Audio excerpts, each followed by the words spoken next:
Hello, I'm Tim Harris. This is Julie Harris, and this is Real Estate Coaching Radio. That's right. So make sure that you hit the subscribe button so you won't miss any future episodes. Thanks again for popping by. Hit that like button, and don't forget to leave your comments and questions so we can get right back with you. We will. Thank you for continuing to make our podcast, Real Estate Coaching Radio, the #1 listened to podcast for real estate professionals in at least the United States. And let us know what you think about this video. Leave your comments below. Thank you. Today's podcast is sponsored by you winning on listing appointments. And so what we're going to be talking about is how to avoid the 5 biggest mistakes that agents make when going on listing appointments. And most of these 5 points will make you laugh because we will certainly be telling you some of our coaching client stories along with each of these points. And before, Julie can't stop herself, before we get to our first point, I want to remind all of you that yes, we are going to be providing a local meetup mastermind in your market. And here's all you have to do. Scroll down to the link below and look at the show description along with all of our notes from today's podcast and click the link to actually RSVP, or maybe you're choosing to host a local event. And we're going to be we've got 50 events that are going to be taking place usually once a month. If there's not an event that's near you and you want to host an event, you want to propose that we do an event in your local community, we're all in. We will approve it. We'll agree to it. All you've got to do is go to the website, and you've got to essentially just say that you would like to have a local meetup event in your marketplace, and you'd also like to host it ideally, and then it'll happen. We're going to approve it. Our events committee is going to approve every single one of you that want to do your event. So don't just think because you're in some rural community that you can't have a meetup. You can, and we're going to help you do it. So here's how it's going to work. You're going to scroll below, and you're going to look at the notes, whether you're on iTunes, Spotify, Stitcher, or one of the 30 different podcasting widgets that we publish our podcast to, and then you're going to look at the show notes. You're going to look for basically a text ad that is talking about the events. Click the link, and then you're going to be taken to a website. It's called river.io or getriver.io. And then when you're on the website, you're going to see all the different cities where there's already events taking place. Find your city, RSVP, or maybe you're going to volunteer to host the event, and then we help you take it from there. We're going to promote the event. We're going to send emails for the event. We're going to get as many people to go as we can, and you're also going to participate in that activity as well. These events are designed for all of you to build your professional local centers of influence. We know that all of you, especially regular podcast listeners, know that the first lead generation spoke we teach all of you to do is personal and professional centers of influence. This is going to turbocharge those efforts. Real estate, by its very nature, is a cooperative industry. Unlike pretty much every other industry that's out there, this industry, by design, we have to work together. And what a great way for you to position yourself as a leader in the community than starting your own meetup.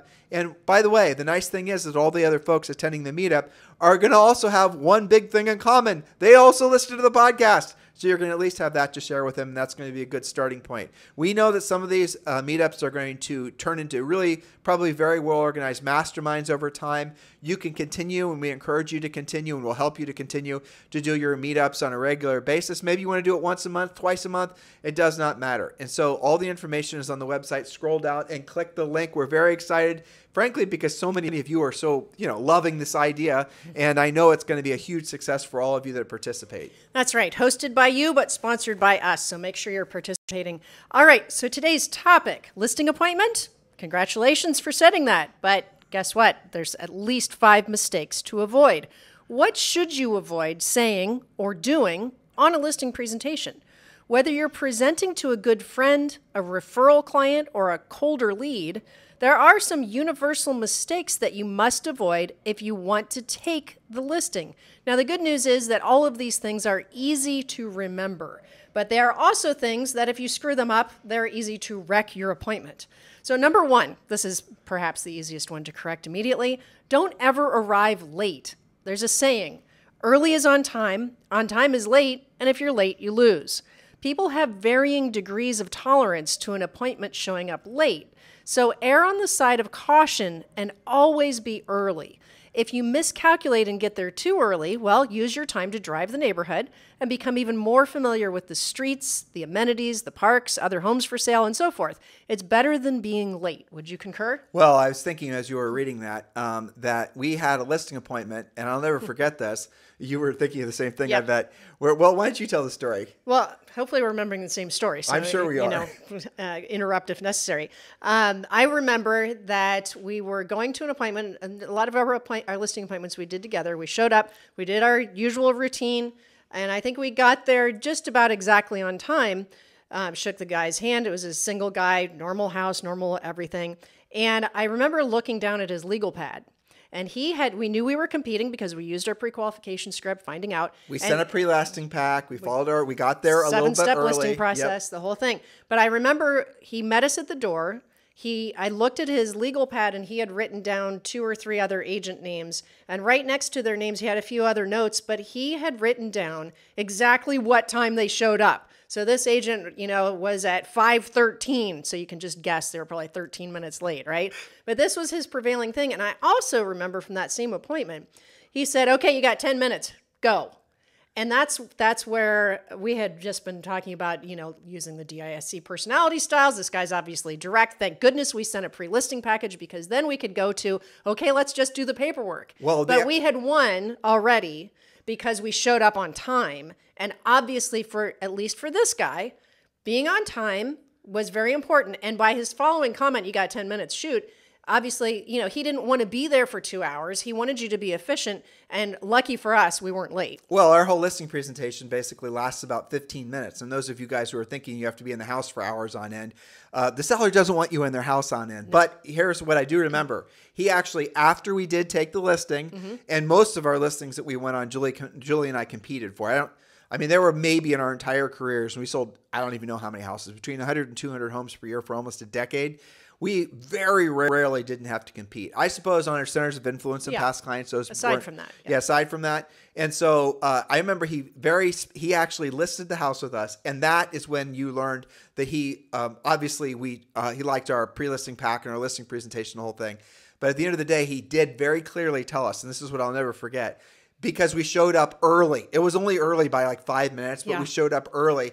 And by the way, we didn't make any of these other mistakes as well. So Julie, it's funny that we remember that so clearly. Well, it's because it's such an easy thing to screw up. Oh, I got late. Oh, the traffic. Oh, this, that, and the other thing. It shows disrespect to the seller when you show up late, and so does point number 2. Point number 2, this is an easy one to correct. Don't park in their driveway. You're either parking somebody in or taking somebody's spot, especially because most listing appointments are in the evening after people get home from work. If their teenager has to drive to soccer practice and you're blocking them from leaving, then your appointment mojo will be messed up with an awkward interruption. So park in the street. Well, it's very common for one spouse to come home after the other one, Yes, you want both of them there when you're, having a listing presentation, and maybe they swore up and down that both of them would be there at 4:30, but sure enough, one of them gets, holed up at work or whatever, and you're parked in the driveway, and I promise you, when that other trailing spouse shows up, they're going to be pissed that you blocked them out. And that's what happens. And they're not going to come up. They're not going to walk in and say, you parked in the driveway. You blocked me from my parking. They're just going to be irritated. They're going to be irritated by you. And you're going to be interrupted, which means you're now off of your listing mojo. Right. And that's such an easy thing to avoid in the first place. And again, it's these tiny, tiny little things that show respect to the seller. You could even go as far as to say, I made sure not to park in your driveway, so in case somebody needs to use your driveway, those types of things. The UPS guy, the FedEx guy, you guys get the point? Exactly. Okay, and you also could get yourself parked in, which would be awkward, getting everybody to move. So just don't park in their driveway. All right, number 3, avoid discussing politics. Some of you guys are kind of bad at this. Politics are not relevant to the sale of their home, and no matter what you say, you have at least a 50-50 shot of being in contention.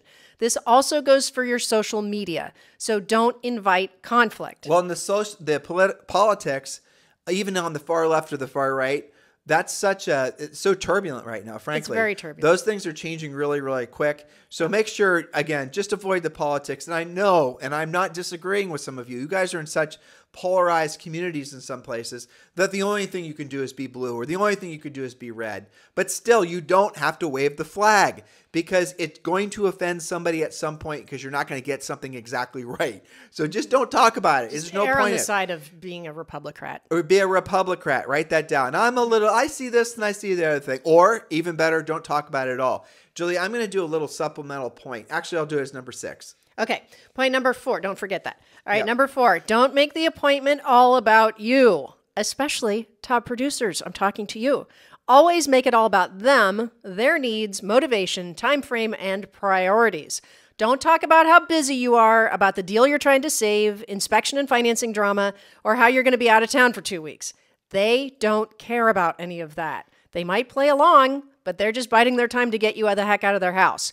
They care about your ability to solve their real estate needs. You have to lead with that.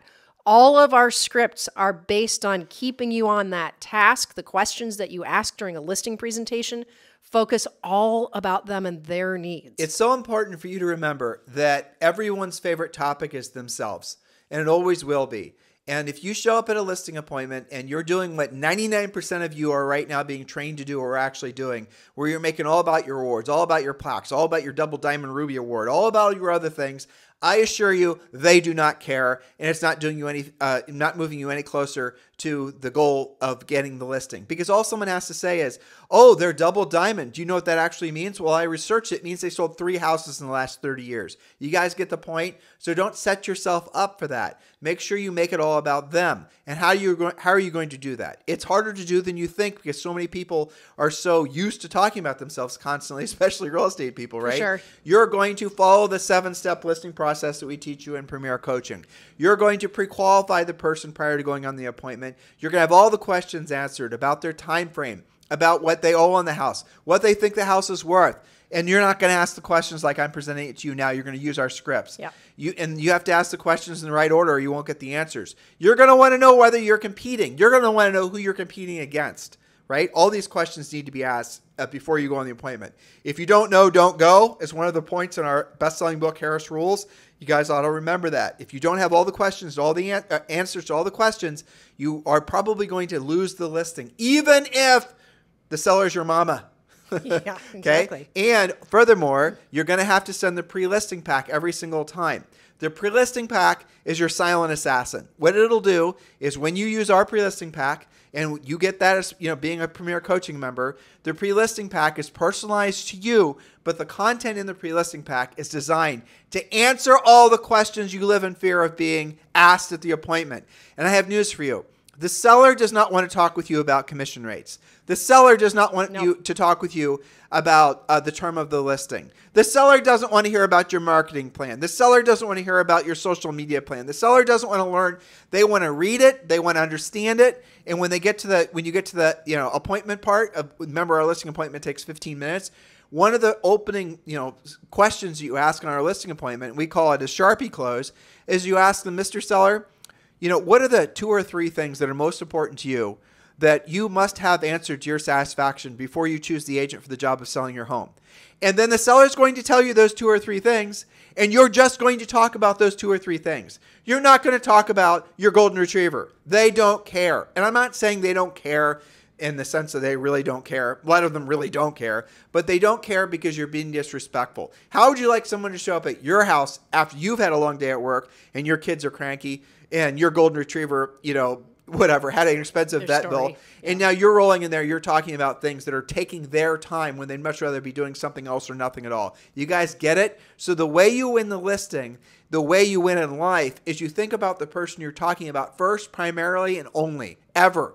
And that's the whole point of following the 7-step listing process. That's the whole point of asking them what's most important to them. I have only given you a smattering, an overview of the overview of our 7-step listing process. And obviously you want to join Premier Coaching. The link to join for free is in the show description below, along with all of these points. Very well put. Yes. And again, we can only kind of scratch the surface on those things, but we've had so many coaching clients say that their listing life is easier when they just follow this plan and when they do what you just described. It's easier on the seller. And many of them have said in those competitive situations, the seller said to them, we chose you because you're the only one who bothered to ask what was important to us. We've had this feedback from a lot of our coaching clients is when you become dominant following our listing process in a particular market, you guys are going to think I'm making this up, but I'm not. Longtime coaching clients, you're going to, smile because you know what I'm saying is true because you've experienced it. Your agents that you've been competing with will they'll cancel listing appointments when they know they're competing against you. Like they might be with a broker that doesn't let them do a flexible fee commission structure, or doesn't let them do an easy exit listing, or doesn't have a guaranteed home sale program, or any of the other things that we coach you guys to have as your unique selling propositions when you're trying to win a listing. They can't compete with you, so they just canceled the listing appointment. And I'll even go as far as to say some of you are making, well, no, all of you are making listing a home so much more difficult than it needs to be. You follow our 7-step listing process. You actually do everything we coach you to do, and it's not that much, and it's simple, and it's the same thing every single time. All of you can do it. You'll show up at the house, I'm not saying every time, but for every, say, 10 listing appointments you go on, 3, maybe 4 are going to not even want to talk to you. They're going to have already signed the listing paperwork because you send it over in the pre-listing pack along with the CMA, showing what the 3 different price variations could be depending on, the condition of the house and whatnot. And they're going to essentially already sign the listing paperwork pending on putting a price on the house. In other words, they want you out of there as fast as possible. Yeah. And some of you who are coaching clients, you're going to experience and have experienced where you knock, you're here for the listing appointment, the seller opens the door and hands you back the signed listing contract with the suggested price that you already suggested through the CMA that you already did because you included in your pre-listing pack. Why are you making your life so much more difficult? Some of you are doing 2 steps, 3 steps. You're doing these long processes when you're dealing with sellers. Why are you doing that? You're doing that because, let's be honest, you lack a system. You lack sales skills. You lack a pre-listing pack. You're not pre-qualifying. Yep. What impression is that leaving on that seller if you are competing against an agent that's following our 7-step listing process? Think about that. That is the next step for all of you in your real estate businesses. That's right. I laugh because I'll never forget a newer coaching client to us came as a result of one of these discussions on a podcast. He said, I realized that I need a listing system after my last listing presentation where I was at the seller's house for not 1, not 2, not 3, but 4 hours. I ran out of things to talk about. I didn't know what I was doing. I finally, in an act of desperation, said, if I discount my commission, will you sign with me tonight? I still walked away with no signature, and I then realized that I am not following a system. So if that's you, if you're winging it, even if it's not taking you 4 hours to wing it, if you're not walking away most of the time with your signature. Now, sometimes they're not going to be ready. They're relocating next month. There's extenuating circumstances. That's fine.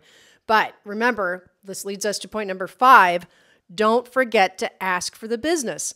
The definition of close, as in close for the signature, is the logical ending to a great presentation.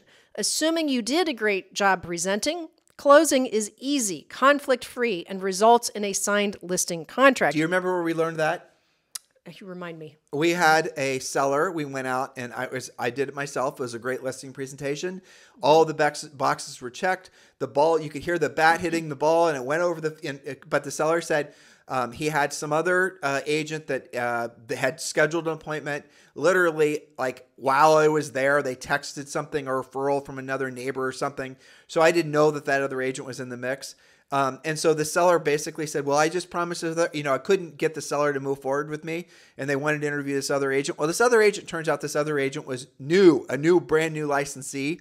And I called the seller up, next day, hey, I just want to stop by and swing by and pick up the paperwork. And the seller said, well, I decided to list with the other agent. And I was like, well, why? I wanted to find out. And the seller said to me, well, she asked for the business. I was stupid. I forgot to simply ask for the paperwork to be signed. I didn't use the script that Julie and I developed after that. And this is basically the overview of it. Mr. Seller, listen, I appreciate the fact you've made an appointment with the other agent. And it's good sometimes to get a second appointment or a second opinion. But let me ask you, are we in complete agreement that the price we suggested for the house, or I suggested for the house, makes sense for you? Yes. Do you agree that our marketing plan and all the other things we're offering are going to result in you having a successful sale? Obviously, as it's done dozens, if not hundreds of times before for other sellers, many of your neighbors, they're going to say yes. Well, then I'm going to suggest to you that we could be potentially making an enemy in the marketplace if you interview that other agent. Can I tell you why? Well, why? Because that other agent, who's right now probably hiring babysitters and, rescheduling her life, and you've already decided you're going to list with me. Well, now you're going to have that other agent come over, and that other agent's because you feel obligated, and that other agent's going to essentially not get the listing. Now, let's just say that other agent may have actually had a buyer for your property. Now that you've rejected them and not listed the house with them, don't you think it's a chance that they're not going to want to necessarily have the same level of motivation and enthusiasm about selling your listing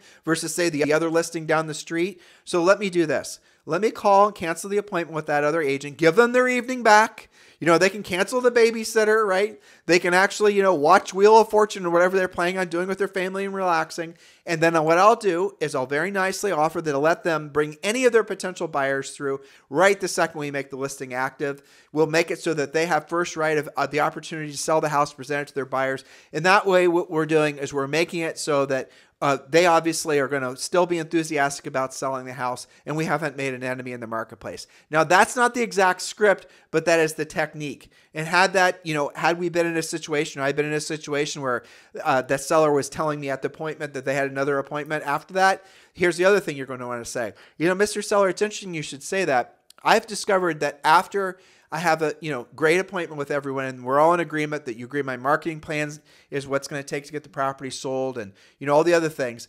And if someone's still not moving forward with me, almost always, Mr. Seller, it's because of the fact that they're not in complete agreement with me about the price. And it's okay if that's the case. Is that the case with you?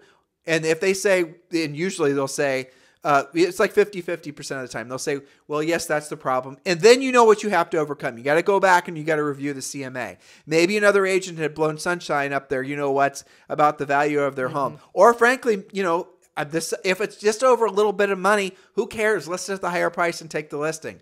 Now, what sometimes they'll say is, no, I'm in complete agreement. I like to pray about it. I like to, this, that, the other thing. They have their process for making big decisions. You respect that. You're going to respect whatever they said, but here's what you're going to say. And this works maybe 30% of the time. Mr. Seller, listen, I appreciate the fact that you want to think about it overnight. I always think about my big decisions as well. So let's do this. Let's go ahead and get the paperwork taken care of. Let's get the signatures where the signatures go. That way, when you think about it overnight and when you say, okay, I'm going to listen with Tim and Julie, you call me, I won't have to come back over here and take another, a bunch of your time to get the contract signed. So let's knock these out now. And by the way, say paperwork, not contracts. Let's knock these out now. And then you just call me in the morning and maybe say it's on the porch and I can swing by and pick it up. So the seller then will agree to do all the signatures. And then almost like I'd say with a bit of a levity in your voice, you say, Mr. Seller, you've got the paperwork signed. Are you sure you just don't want me to take it tonight? You try like that. And then you'll find that maybe 20 to 30% of the time, they're going to say, okay, fine, I'll just do it tonight. Because what was holding them back was actually their fear of signing the paperwork. And once you help them move past that fear of signing the paperwork and they've signed it, then they're all good. And that's sometimes all it takes. Maybe they're feeling, whatever. They don't, again, whatever their process is, their process is. But you've got to show. Now, some of you are thinking, oh my God, that's way too pushy. And in some cases, and you're right, maybe 10% of the time the sellers are going to feel that as a little pushy. But here's the thing. The 90% of the sellers, they're going to respect the fact that I actually was trying to do my job and have them become a listing agent or a listing client of ours. And if in that 10% of the time, if they give me any sort of pushback, you can actually you take a step back and say, Mr. Seller, listen, I appreciate the fact that I'm being, a little aggressive because I really believe I can sell this house. I know we can sell this house. This is the perfect house, perfect property. It's in great condition. I'm very enthusiastic about it. Sorry if my enthusiasm comes off as a little too pushy, but also, Mr. Seller, I'm trying to show you how urgent I am with doing my job. And I want you to maybe think about when we have a buyer that wants to purchase your house, maybe through a buyer's agent, I'm going to be just as motivated and encouraging for them to purchase your house. So I'm trying to prove to you, Mr. Seller, that I'm not complacent, I'm not lazy. I'm actually going to be the agent you want to get the highest price in the shortest period of time with, frankly, the least amount of hassle to you. And I remember you delivering that nearly exact script many times. And you know what they do? They usually kind of step back a little bit and they sigh and they go, okay, you're right. I appreciate that. I really like your energy. And then the spouses will look at each other and be like, are you ready to just get this over with? And then they sign, right? So that was a combination of being aggressive but explaining why. And especially if any of the agents that they previously talked to didn't even ask for the business, they're going to recognize that. I would say especially people who are themselves in sales will recognize that right off the bat. Sometimes if you're about to be more direct with someone than you feel comfortable being, or you feel that you're going to be more direct than they're comfortable having someone be direct with them about, ask their permission first. Yes, that makes it okay. So what you say is, Mr. Seller, listen, I appreciate the fact you want to think about it overnight, but can I tell you what scares me for you about that? Because, we're in agreement right now. We're in agreement about the marketing plan, the price. everything we're going to do to get the property sold.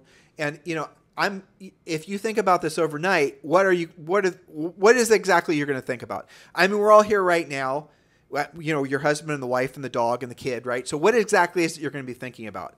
It usually think about means that I haven't done a good job of answering all your questions. And frankly, I won't be able to sleep at night. And by the way, this was true.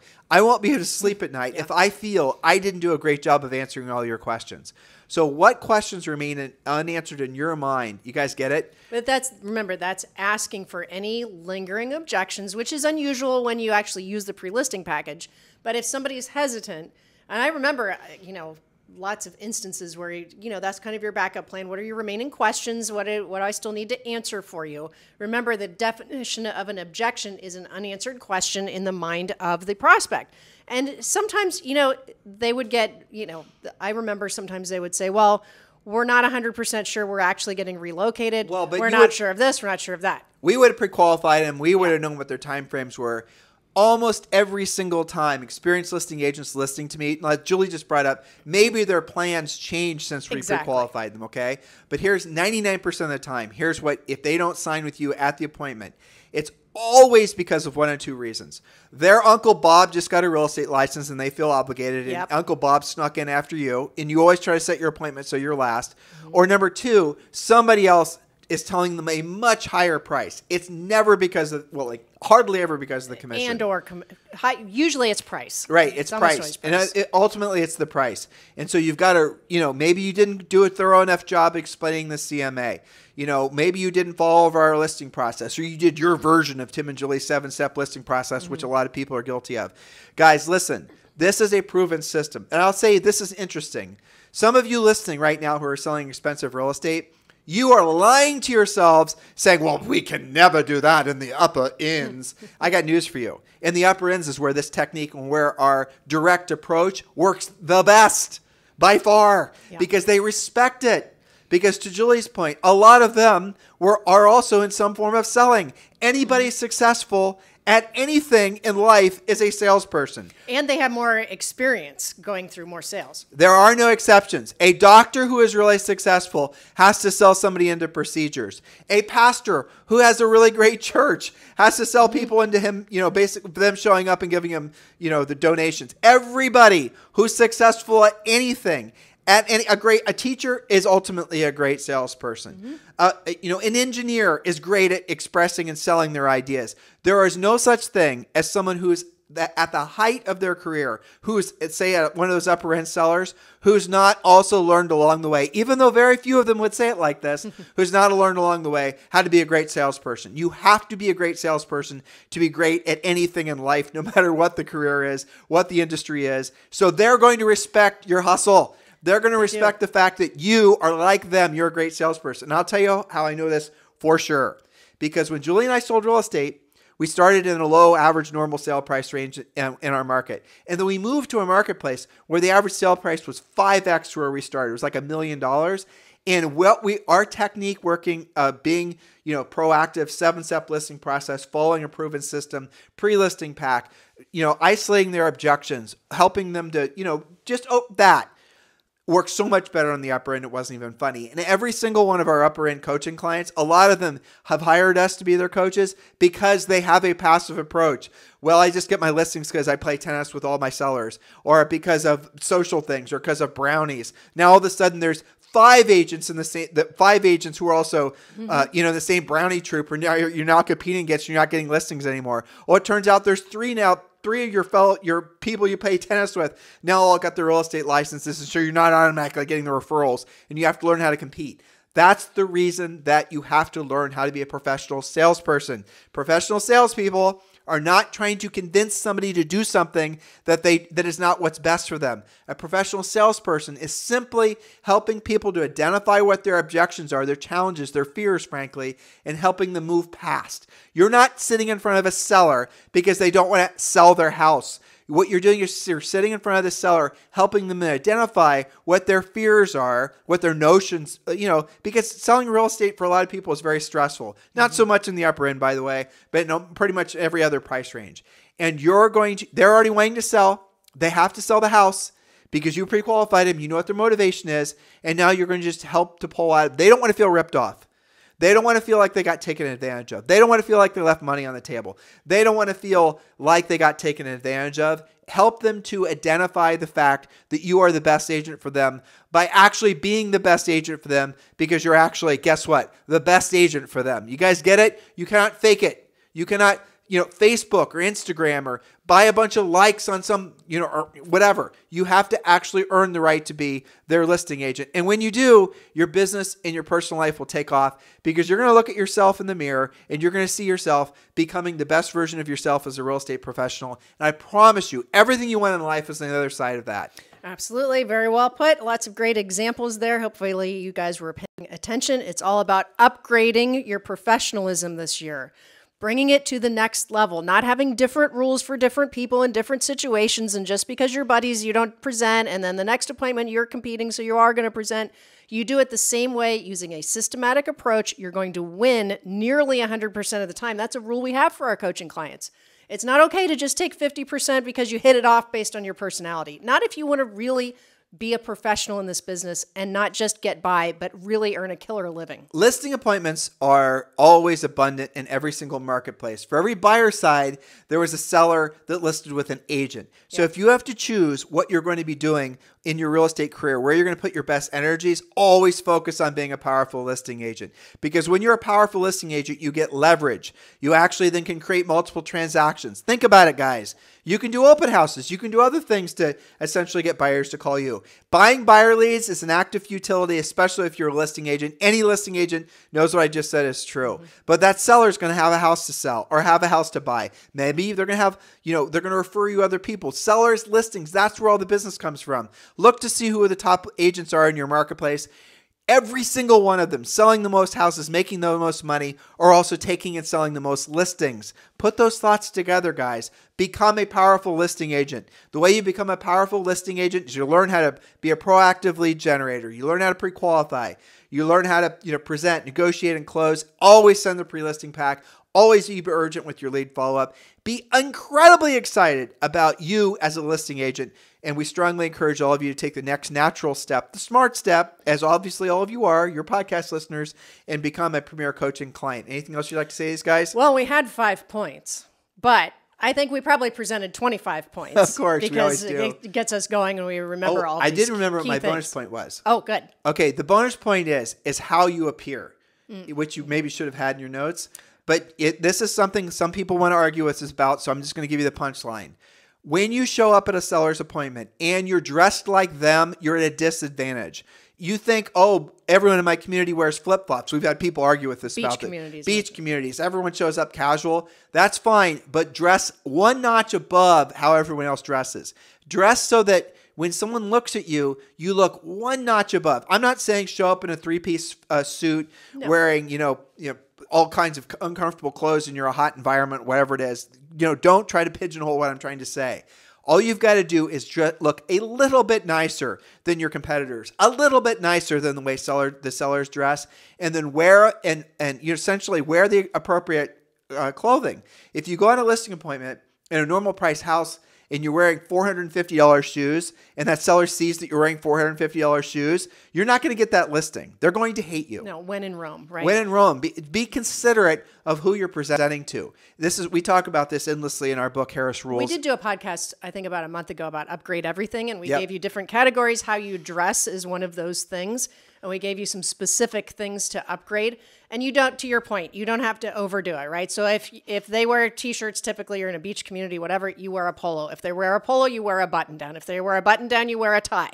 No, and this gets back to, knowing who you're going to be in front of, what's appropriate for your market. We have coaching clients in Texas where it's all about, your fancy cowboy boots. That's okay. That's appropriate to you. But it's funny you should say that. So if you're in Texas and you're selling any place other than Austin and maybe Dallas, and your truck is too nice, that's true. you're not going to get the listing. That's right. So you have to have a nice truck, but not a very nice truck. And it better not be a sport utility vehicle. Probably the same with your boots, too. It better be something that looked like it recently hauled hay.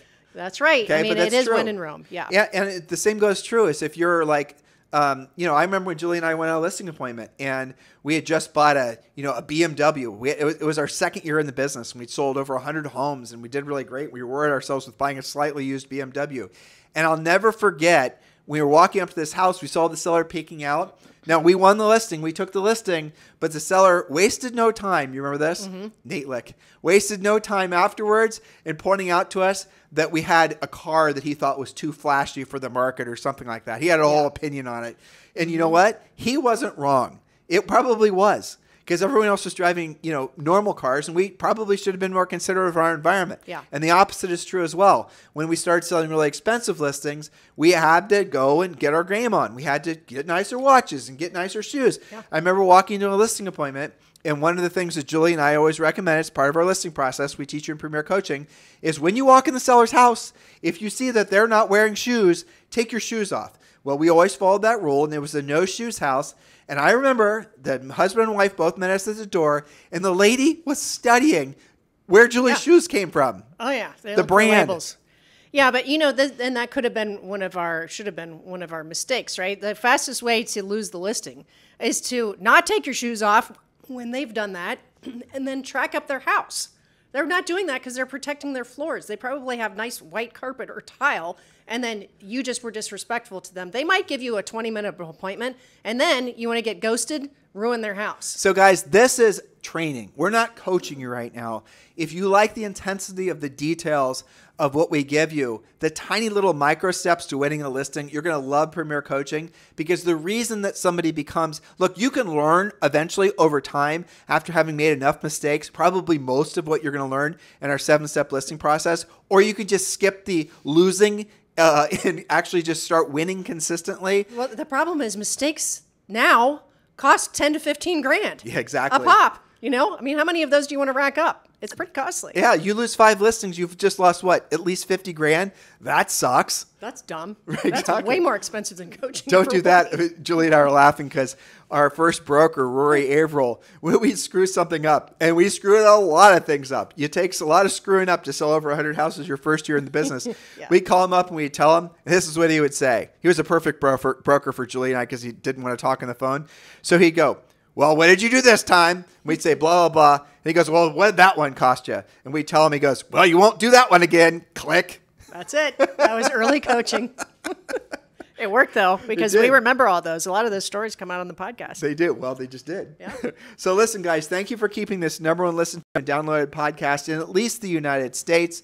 We strongly encourage you to join one of our local meetup communities. We're doing 250 over the next 12 months, so make sure you participate. If there's not an event scheduled in your local community, consider proposing one. It will be approved, and then you be the host of the local event. We're very excited about getting all of our podcast fans and our coaching clients and a lot of our EXP community together, and you guys can start connecting. Remember, real estate is by its very nature a collaborative industry where your business is largely dependent. You have to think this through with what I'm about to say, on your relationship and reputation with the other real estate professionals in the community. Why don't you position yourself as a true expert, somebody who's really going to look for, essentially increasing the aptitude, thus all of you increase the altitude of your success by hosting meetups, by actually being the center of what other people want to participate in. And we're going to help you do it. We're going to announce your event. There's an event happening in Nashville, Austin, Dallas. We're scheduling events right now in Europe. Guys, take this seriously. We're doing our best to help you become the best version of yourself as a real estate professional. Have a fantastic day. We'll talk with you on the show tomorrow. Hello, thank you for having watched this video. Please remember to subscribe to our YouTube channel. That's right, and don't forget to hit that like button, leave your comments and questions below, and we will get right back with you. Thank you for watching this video, and remember to watch the next one. You're going to love that one.